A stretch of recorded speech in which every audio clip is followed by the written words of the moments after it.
On this episode of Canine Corner, we'll be sharing some tips for road tripping with your pup. We'll meet a team from the Hope Animal Assisted Crisis Response Organization. Plus, we'll learn some dog walking safety tips. And we'll introduce you to this adorable guy who's looking for a forever home. All this coming up right now on Canine Corner.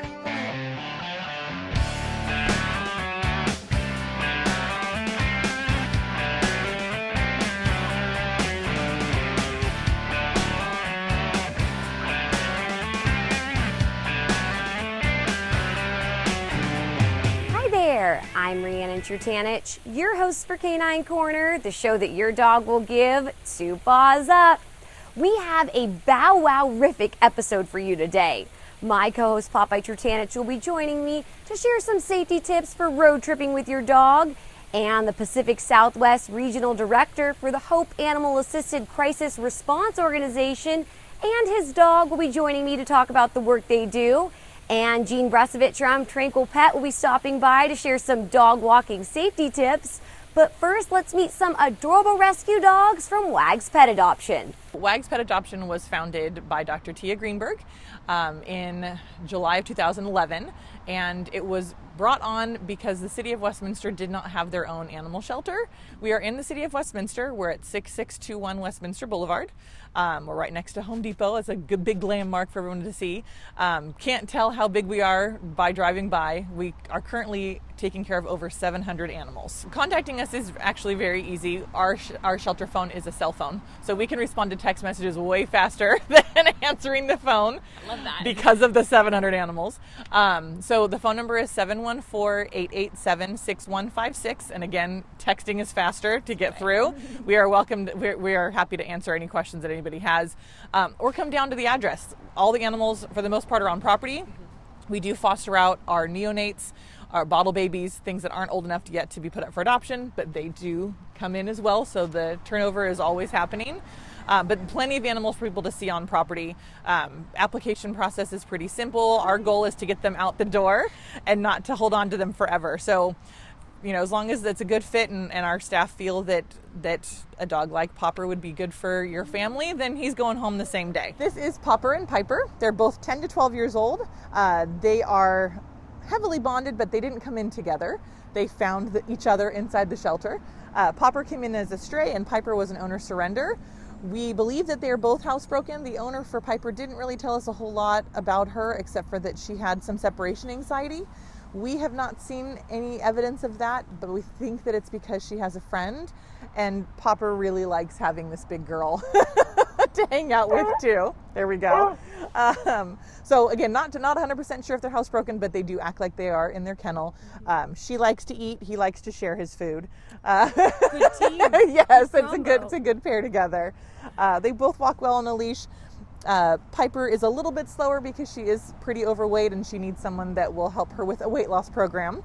Other than that, I think they'd be great house dogs for someone that's willing to take on a senior pair. And on Saturdays, our senior dogs are $50. We have a senior Saturday program, so kind of an enticement to try to get the older guys out of the shelter a little bit faster. So this is Glory. Glory came into us as a stray as well. She is a 7 to 9-year-old Chihuahua. She is the funniest little dog at our shelter. Another one that participates in dog yoga and jumps and plays and flips around with all the young puppies and chases them through the people and is just so much fun. She has the best little personality. Definitely not what you would think of for a senior dog, where she's very sedentary and just wants to hang out on the couch. No, this girl is a go girl. She wants to go on walks. She wants to go exploring. She would love to go on hikes. She's so much fun, but you don't have to deal with puppy stuff. So there's like best of both worlds with Glory. So this is Stitch. He's about 1.5 years old. He was found running around a church parking lot in the City of Westminster, and it took a whole gaggle of people to catch him. He was super scared with all the cars and the strangers. So he needs a little bit buddy. He needs a little more patient owner. I think will blossom into a fantastic family dog. He definitely has that desire to please and he wants to be around people. He's just a little bit standoffish at first. So definitely a home with teens and adults, possibly even with kids, as long as they were respectful and understood that he needed his space.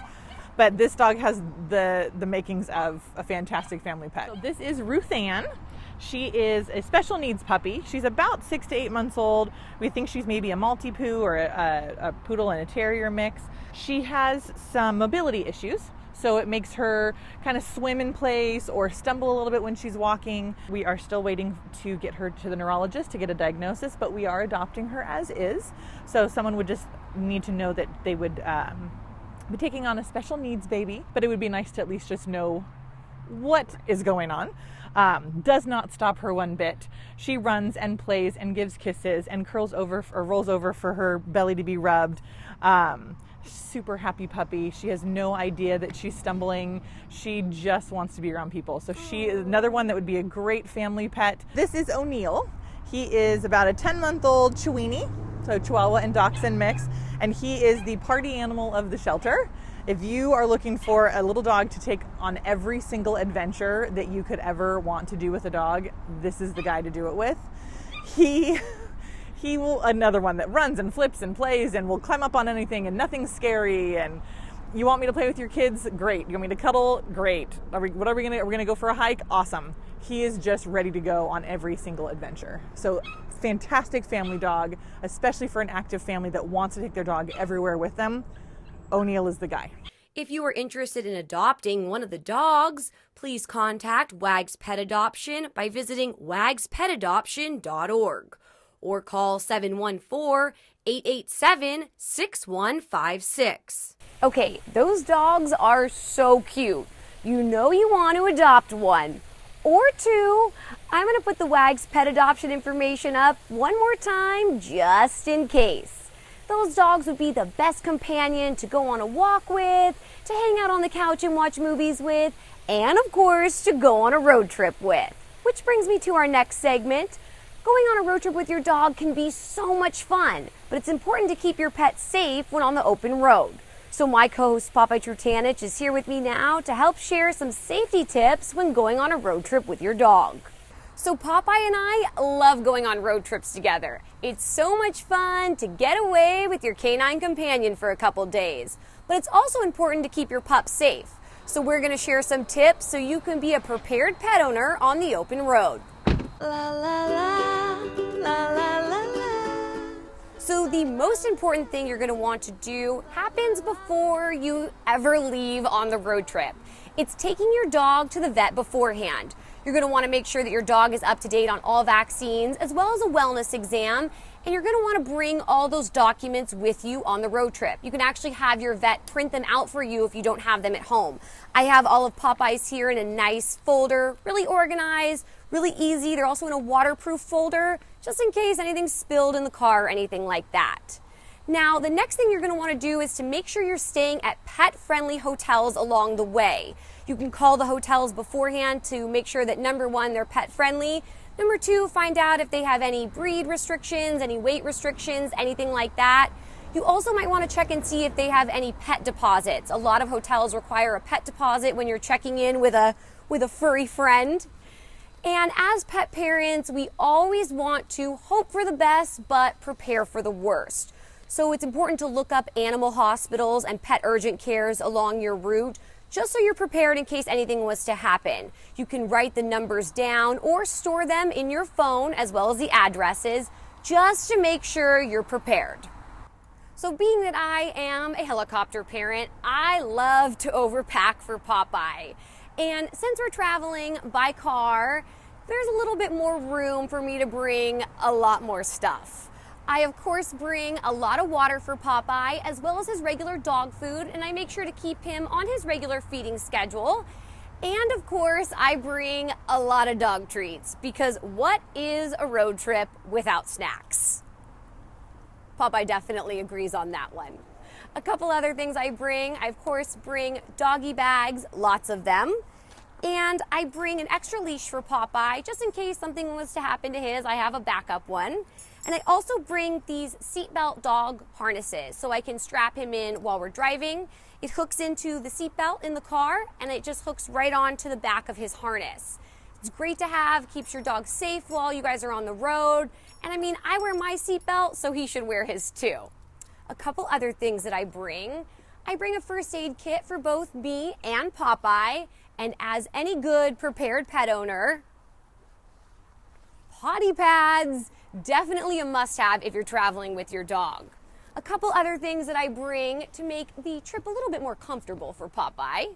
I bring his favorite blanket, as well as his aromatherapy pillow, which as you can see, he's just resting on right now. And I also bring some different toys. A must-have on the road is Popeye's favorite bone. It definitely keeps him occupied while we're driving and seems to make the time go by a little faster. So when you're traveling with your dog, it's important to stop every couple hours for about 15 to 30 minutes, just so your canine companion can walk around a little bit or use the restroom. Now, another thing to remember when traveling with your pup is that you can't stop for food and leave your dog unattended in the car. So it's important to pack lots of snacks. I love my snacks, so I always have them with me. As you can see, Popeye, these aren't yours. I'm not sharing this time. That was a one-time deal. You also want to pack a cooler with some cold beverages, maybe some sandwiches. You can, of course, stop at a fast food restaurant and go through the drive-thru. That's one of Popeye's top 5 favorite activities. Another thing for a road trip is a music playlist, of course. Popeye loves his tunes in the car, so we always listen to music on the road. This may help if your dog is feeling anxious or gets a little nervous in the car. And if your dog does get stressed out while you guys are driving, you can of course take more frequent stops. Or if you're traveling with someone else, you can have them sit in the back seat with your pup. This may help if your dog's feeling a little anxious or gets nervous while you're driving. Getting out of town for a quick getaway or planning on visiting family in a couple months as the holidays approach, Popeye and I hope these tips help you be a prepared pet parent on the open road. I hope you give these tips a try the next time you and your pup go on a road trip. We're going to take a short break, but don't go anywhere. There's much more doggone fun when we come back.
Welcome back to Canine Corner. I'm your host, Riannon Trutanich.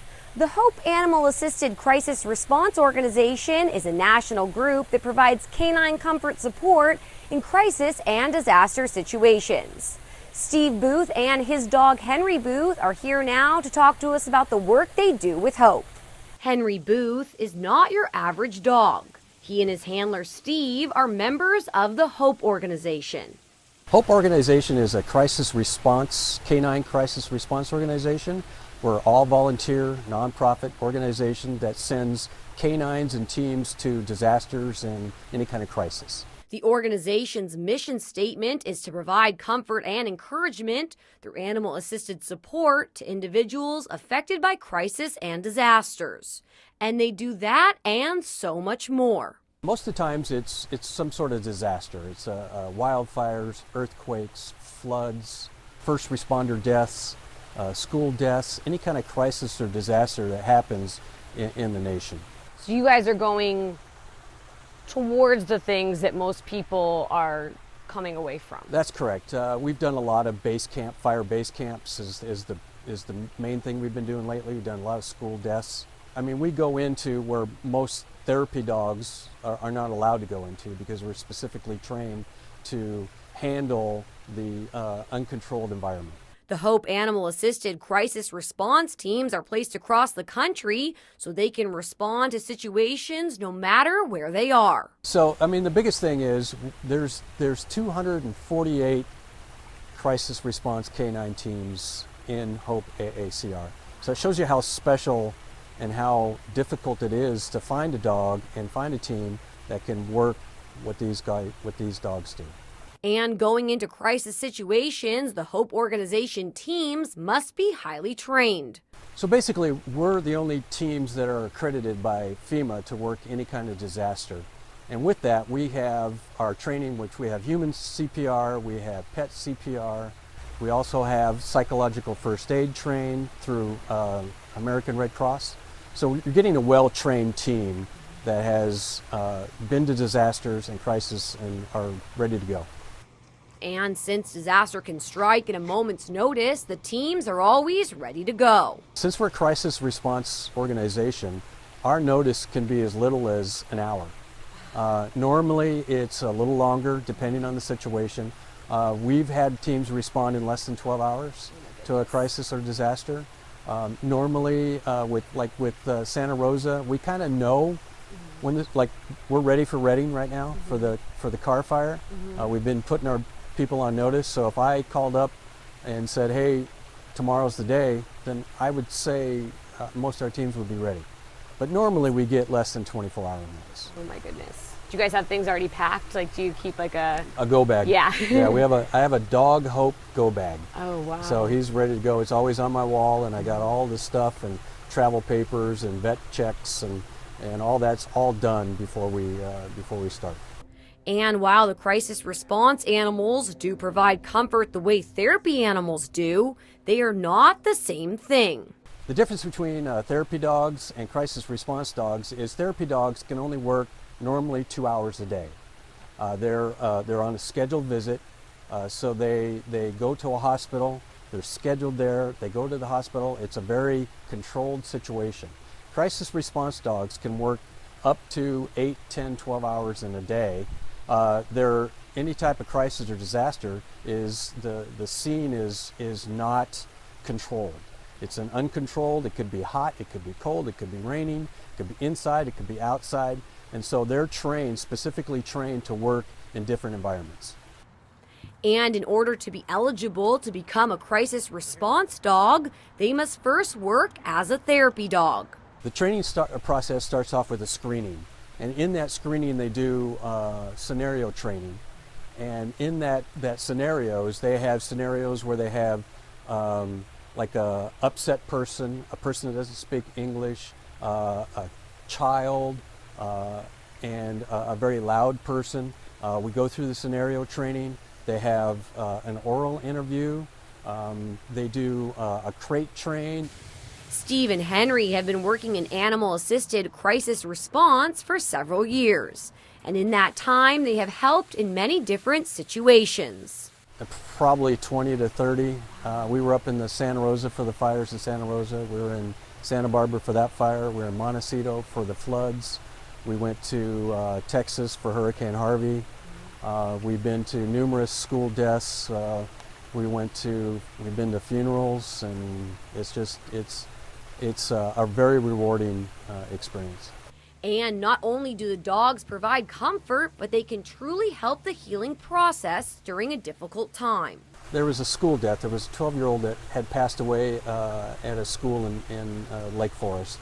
And when we got there, we went to the homeroom of the little girl's classroom. And we dealt with the students that were in her class.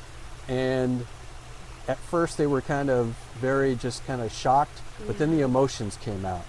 And that's what happens when the dogs get on scene. They just bring out the emotions. And it's important for that to happen. They're just the social lubricant to bring out issues. And then they get to share with the professionals, the counselors. And so that's very rewarding to watch the process.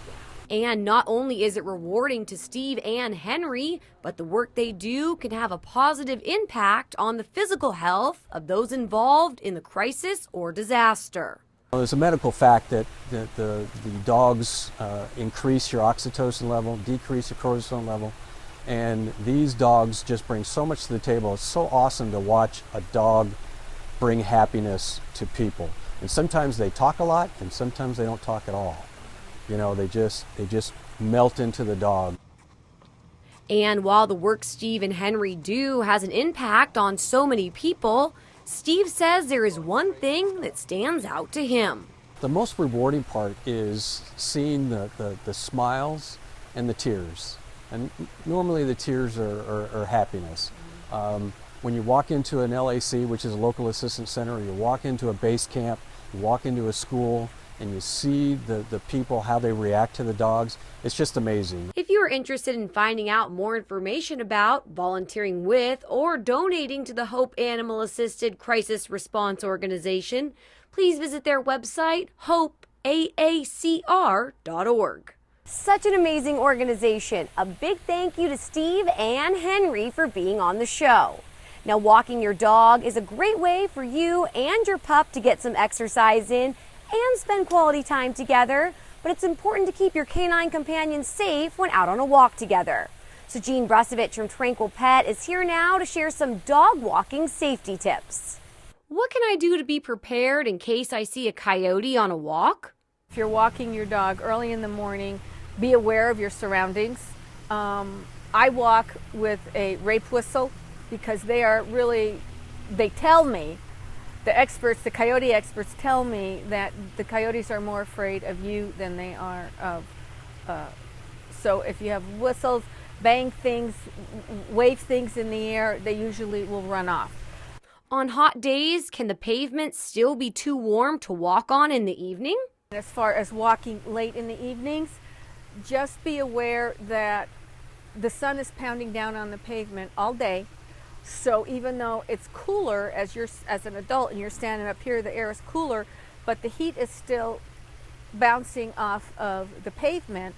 So and your dogs are low to the pavement, so they're getting it a lot on their bellies. How can I test the pavement to see if it is too hot for my dog to walk on?